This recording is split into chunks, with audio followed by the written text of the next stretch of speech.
Welcome to We Are PPS, where we sit down and talk to the staff, students, and community partners working to make Pittsburgh Public Schools one of America's premier school districts, student-focused, well-managed, and innovative. I'm your host, Ebony Pugh, and I'm happy today to have with me our Director of Athletics, Karen Arnold. Hi, Ebony. How are you? And I'm sorry, I meant to say Director of Interscholastic Athletics. Oh, that's fine. Both titles are interchangeable. Okay. Well, forgive me for that. So we're glad to have you back on again today for an update on athletics. And I think we're going to have you back a few times because there's always so much going on with athletics. So we're glad to have you back with us today. So a little over a week ago now, you shared a communication with families related to changes to the PIAA constitution as it relates to playoff participation. And the announcement has raised some concerns for some of our student athletes and their families. I would like to take some time to talk about the implications of this change, to gain some understanding on why the decision was made and how things are going to change moving forward. So please explain, what was the change approved by the PIAA board? The change that was approved by the PIAA board was to codify in writing, which had not previously been put in writing, that in order for teams within each of the PIAA districts, of which there are 12 of them, that they would return back to their own PIAA district to play through into the state championship bracket and ultimate playoffs. And so this was approved by the board, but then also it goes to the member schools, if I understand, for a vote. How does that work? Correct. So if it goes through the board, which it was approved overwhelmingly, it goes to the member schools, and the principal, who is the lead of each member school, has a vote, of which there are approximately 1,400 member schools within the PIAA realm. And it was overwhelmingly approved to have that constitutional vote change happen. And so across the state, schools across the state approved this. Correct. Measure. High school and middle school member High schools and middle did, schools. yes. And so it basically, so it was going to happen. No matter what. No matter the vote what. was going to pass. It was an overwhelming vote, yes. And I guess, so something you did raise, and I think maybe the timing was also a little jarring for some of our families because, I mean, they were actually approaching the playoffs, I believe, getting close to the playoff season in terms of certain sports. Can you explain when that decision was made on? So the decision ultimately was passed, I believe, after the votes were tallied in May of, I believe, 23. But it did not go into effect until the beginning of this school year, which would have been July 1. Okay. And so it was just a little, and you shared that it was late communication. It was late communication, and I have apologized, and I will continue to apologize for my lack of communication. Okay, so then, in terms of Pittsburgh Public Schools specifically on this decision, most schools in a district are not impacted. Most team sports are not impacted, right? I mean, in terms of, who's impacted by this? Yes and no. Okay. So one of the things that this created for us prior to this vote was that we were actually getting two opportunities to have teams enter into the state playoff bracket. If, for instance, the teams that were playing through the WPIAL made it into the state playoff bracket, as well as teams that were not, that were just playing an independent schedule in District 8 through Pittsburgh Public Schools, could have also won a berth into the playoff too. And that's not fair. You get only so many numbers of qualifiers, and so that was a piece that had to be addressed as well.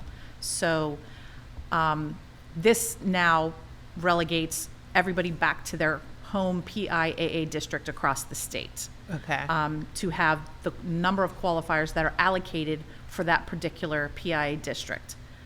So we have playing in the WPIAL, get to back to your original question, the playing in the WPIAL currently, or had previously, were the boys and girls soccer teams at Alderdice and Obama, the baseball team at Alderdice, and the boys and girls tennis teams at Alderdice. So why would schools select to participate in WPIAL versus PI? Is there what's the difference between the two So I don't want divisions? to. Is there a difference, or? So I would Possibly, and I think part of it is that WPIAA is made up of, over, I believe, 120, 130 member schools. So there's a larger number of teams to play in different classifications, and teams can play teams that are in their classification. We don't have that with having only what amounts to 6 teams that have, or 6 schools that have teams in the PIAA, or in District 8, excuse me. However, the league schedule that I put out is not anywhere near the largest number, the maximum number of competitions that teams can have in their schedule. So they're free to go out and add teams to their schedule that they believe meet their level of competition. And I know, being a prior coach and speaking with coaches, is that they usually try to schedule teams that are at or just above their competition level, because it continues to push them to be a better team and to grow their ability as they move throughout the season. Yeah, because I guess that's a good point, because I imagine if you have a small league and you can only play so many teams, you wouldn't want to necessarily. I mean, if you go to the playoffs, you haven't had enough sometimes was competition to experience, be, yeah, right? So I work out the kinks and stuff with the team. Absolutely, yeah. And I think it's important that the schools do schedule the maximum number of competitions allowed for each of their sports. I think that's important because, you just don't want to practice all the time, and then maybe only play every other week. And that's just an example. It's not the standard, but you want to be able to have that number of competitions to keep kids and coaches refining their play so that they do get better for when they hopefully do enter the postseason.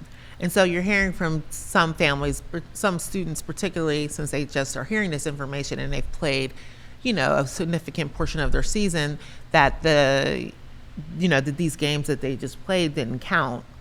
So do their games count? Yes, they are PIAA competitions, meaning they played another PIAA member school. So while they may not be termed what the WPIAL called section games, they are part of their maximum number of competitions that they are allowed to play from the PIAA. So it's not like the games they played are automatically erased. They do still have a record.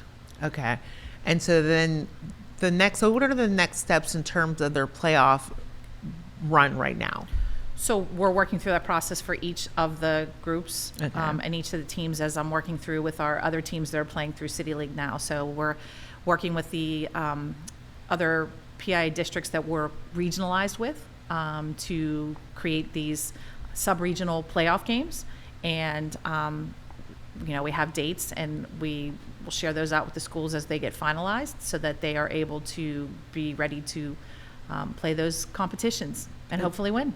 Yeah, but ultimately they will play. They do have an opportunity to go into a state playoff and play teams from across the state. If they win, yes. Yeah. So if they win, they will move into the playoffs, and the official start of the soccer state playoff bracket is November 5th. Okay. And I believe that is also volleyball's start as well. Okay. So those two sports. And then, so I guess another thing you hear is the concerns about students' access to scouts, right? People seeing them, seeing their performance or following their performance, and if they have the same opportunities to get recognized for their athleticism in the PIA versus the WPIAL. And can you talk to us about that? So one of the nice things that we created, which we've talked about before with you, Ebony, is that we have created the first of its kind memorandum of understanding with the NCAA Eligibility Center. The NCAA Eligibility Center is a international, actually, group that certifies student athletes to be able to participate at the college level, Division I and Division II. Students have to be in the Eligibility Center in order to be able to be recruited by Division I and Division II colleges. We are working with the Eligibility Center with this MOU to make sure that our students, as they exit 8th grade, are signing up for the Eligibility Center, and it starts out as a free account to be able to track their grades and the courses that they're taking, so that if they do choose and they are being recruited by a particular college at the Division I and Division II level, that they will be able to have the student side to be able to partner with the athlete side so that they are eligible when they go to college. So that's the first piece. And so that is very important because you cannot be recruited by a college at the Division I and Division II level if you are not in the eligibility center. So that is information that I'm working with Carrie Woodard as the director of counselors and student support services to make sure that we're hitting it from all sides with our counselors, with our school-based athletic directors, with our coaches. And then last year we did have 2 in-person sessions where the NC Eligibility Center came in and actually did presentations at Alderdice and Brashear to share this information with our student athletes too. That also adds into a couple pieces with regards to recruiting. There are periods of dead time where colleges are not allowed to reach out to kids. They're not allowed to engage with kids, and they're not allowed to talk to them. And so that information is all found online, and I can certainly share it out with the schools as well.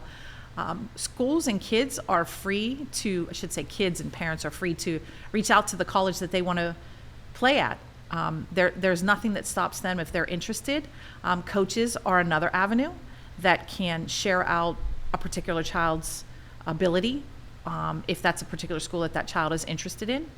There's many different avenues that can happen to have our students be recruited and seen by college coaches at the Division I and Division II level. So, yes, so we're looking forward to next month. I believe we're going to dig deeper into the NCAA Eligibility Center, so I'm looking forward to digging into that. But so ultimately, families shouldn't feel, or students shouldn't feel that if, their level of play would not get recognized. I would hope not, and I would hope that if there is an ability or desire to play at the next level, that they're engaging with people at the school level, and certainly I can help with connections at the college level. I mean, it's very easy and simple. It's just finding out who the college coach is for that particular school, sending them an email and saying, here's the information about this particular student athlete. They are interested, and see where that goes, that conversation goes. Yeah. Well, I know there's so much more we could talk about. I know we're going to have to bring you back and talk about some of the things you're doing in terms of trying to improve the level of play within the City League, as well as expanding our reach beyond the City League. And so I look forward to having another opportunity to sit down and talk with you. Is there anything you feel that you'd like to say that I didn't cover on this topic? No, I mean, again, just continuing to apologize for my lack of communication and looking for support from you, Ebony, to be able to make sure that the message from athletics is clear and consistent and out there for anyone who desires to have that information. Yeah, but we're going to work to do that. All right. Well, thank you so much, everyone. And be sure to tune in with us next time. We will sit down and talk with our Chief of School Safety, Dina Young. So we're looking forward to that. See you all soon.